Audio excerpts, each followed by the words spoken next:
We are joined by attorney Jeff O'Brien for our weekly 3 and Out segment. 3 stories, normally sports stories. They are today. And Jeff, let's launch into it. How about the Gophers? They they win 166 to nothing, something like that? It felt like it. Yeah, I think it was 66 to nothing over Northwestern State, which is an FCS program. And as you know, they ended up calling the game. I think it was like 6.5 minutes left because there had been some bad weather. So they just decided to, end it. The Gophers, they shoot fireworks off every time the Gophers score, and they ran out of fireworks. So they put up a sign on the scoreboard that said, "Oh, sorry, we ran out of fireworks." But, PJ, he'll never let that happen again. Yeah, they're getting some heat for this one, but all the schools do it, Bob. They put in the non-conference season. Okay, the major conference schools put a bunch of winnable games. Yes, I saw that. Ohio State did that. When they opened with Texas, the top-ranked team in the country. Well, Florida paid $500,000 to the University of Central Florida and ended up losing. Yeah. Well, that's not one of those second-tier teams, is it? Or is it? I don't know. Well, it's not like it's not. I mean, it's not one of the top. It's not a top-tier school. But the thing is the Gophers will go up to California next week. They'll play Cal, and Cal did it too. Cal played an FCS opponent. This last week. These smaller schools, they kind of need those games from the big schools to fund their programs, and so they do it. I mean, it hasn't been a given in the past, unfortunately, that the Gophers win those games. You remember during the Tim Brewster era where they were losing to like South Dakota State and North Dakota State, and those were FCS programs. When they're gonna schedule your Tommies? People keep talking about that, and I said, look, the Tommies need to first play North Dakota State to find out how good they are in FCS.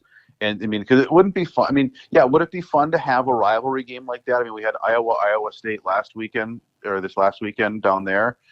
Would it be fun? Yeah. Is it going to be fun if it's just a bloodbath like this? No. So I think you really think that the Tommies would put them away. Do you think the Tommies can score 66 on them? On who? On the Gophers. No way. No. But I will say this, we're both fans of Coach Caruso over at St. Thomas. I would love to see the Tommies get good enough while he is coaching there to be able to be on the field with the Gophers just once. It would be fun, but that may be a decade in the making. Yes, that's a very good possibility. And by the way, I also want to point out that we're also fans of St. John's football and their coaching staff. Well, yeah. The 3 and Out, our 3 and Out segments in the college football season are, the 2 D1 schools and the best non-D1 school, which is the Johnnies. Just the Johnnies don't start their season until this next weekend. They play at home against Minnesota Morris. So they're ranked number 5, by the way. Look, I'll tell you what, this is the top 25. This is an example, though. John Gallardi, a legend. Most wins ever by a college football coach. Often, the guy that replaces the legendary coaches fails miserably. Gary Fashing has not failed miserably. No. He's been terrific. And he was he played for Gallardi. He coached under Gallardi.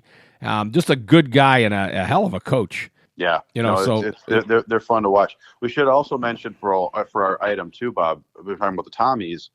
They went out to Idaho. They were playing the Idaho Vandals. They have a nice stadium. It's called the Kibbe Dome. They even have a Chick-fil-A in the stadium. Number 11 ranked in FCS. They held their own. I mean, unfortunately they lost, but 37-30. But it's another test of this young D1 program. So now they criticize the Gophers for playing an FCS team. St. Thomas is going to go to Northern Michigan next week and play a D2 team. So they'll end up their non-conference schedule with a D2 team. So they're going. Like I said, all the schools do. Yeah. All the schools throw in those should-win games. And by the way, I'm still going back to St. John's.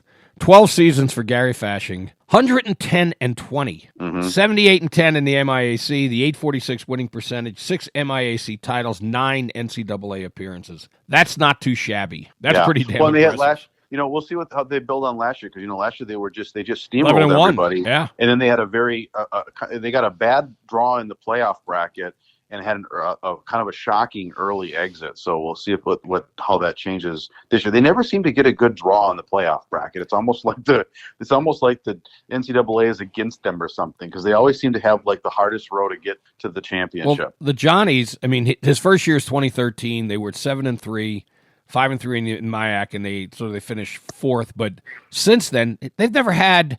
In 11 seasons, the last 11, he's never had more than 2 losses. He's actually I mean, the numbers he's putting up were Ghilardi-type numbers. The only thing he hasn't had is that NCAA championship, and I'm sure he's going to wind up getting one, because he has just continued that program and done a great job recruiting great players. It's a fun team. And obviously, I have a little bit of not that my son played rugby at St. John's, not football, but I always liked Ghilardi, and I like both of them. When Ghilardi was coaching, and you had the 2 eye ties, the Tommies Italian coach and the Johnnies Italian coach, Caruso against Ghilardi. I love that. So anyway, all right, we got to talk about what happened in Philly. Was it in Philly? It happened, right? This ball, it's hit into the stands. The ball is on the ground. It's free game for anyone. Mm-hmm. You don't. I mean, there's always a lot of hands going after it. A guy picks it up, gives it to his kid, who, by the way, his young son, his birthday was that day. Yep. Gives him the ball. Seconds later, short-haired, stumpy little woman comes over and starts screaming, grabs him, and the dad looked like he was having a spasm. But the dad reacts, and the woman you could see what another angle showed what she was saying, that it's her ball, and screaming to give it back to her. And the guy took it from his kid and gave it to her. She has been vilified. And many people may have seen that, but what they may not have seen is the video afterward, when she went after another guy who was yelling at her for doing that. She got right in his face, and she gave the finger to the entire section she was in. And this woman, apparently, people have gotten what her name is, and they've just been they're doxing her, trying to get her fired. Well, I don't know if this is something you get fired for, but yeah, my understanding is that I think she eventually did get escorted out of the stadium. This happened it was a Marlins Phillies game where I think they were actually in Florida, because it was the Marlins staff that came over first with a bag of goodies for the kid, and then they brought him down to meet. It was Harrison Bader, the former Twin, the one that was traded at the trade deadline to Philly, that actually hit the home run. So he met with the kid and gave him a signed bat and everything. But yeah, if I understand right, she did get identified. She was like some school administrator in New Jersey or something, and all I heard is the street. No, you don't want to believe everything you see online, but there was reports that she is no longer in that position. So you mean she lost her job? Yeah. What's interesting about this, Bob, is you described her appearance. That's it these days. It fits a certain demographic when it comes to voting. And online, after this happened, this particularly on the conservative side, this has become like the rallying cry for, she said, she's obviously, we know she's a Kamala voter or she's a Hillary voter. We need to stop. The men need to start being men in this country and stand up to these white liberal American women. And I'm like, it's been crazy. There have been people that have been criticizing the dad for not standing up to her. I'm like, no, he de-escalated. You give him credit for that. It all worked out in the end. You don't. Some people said he should have just held his ground until security came and escorted her out. I'm like, yeah, and then she has a lawsuit. That's great. But it's interesting just how much this incident, you talk about the impact of sports in this country, and how the seemingly small incident, just because it gets caught on camera, ends up becoming kind of this bigger discussion about the way we, certain behaviors in society. Yeah. So, well, this is what's interesting is she was identified by, and it was 3 names was what, this is the rumor. I'm not going to give the name. Well, Cheryl Richardson Wagner is the name that went around. Now, one woman has the exact same name and said, wait a minute, I'm a Red Sox fan. It's not me. The woman who was Phillies Karen is what her nickname is. So, but there's also, apparently she might be, there's a few of these women with that name, and there was a story out about somebody in Hamilton, New Jersey being fired, and it,